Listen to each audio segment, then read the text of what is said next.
This is a demonstration on how to suspend billing on hourly virtual servers. First, you need to order a virtual server. So go into the catalog and click on Virtual Server. You need to select the public virtual server with an hourly billing type to get the Suspend feature. Go ahead and select your data center, your profile type, your operating system, your disks,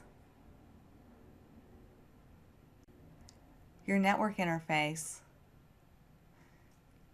accept the service agreements, and click Create. We will return to the Device Details dashboard, and now we can see that our virtual server is ready to go.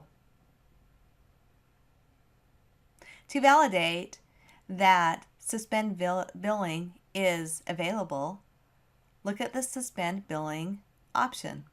It says that it's enabled on power off. So we're going to stop billing. We're going to click on the Actions menu and turn our server off. Now our billing has stopped.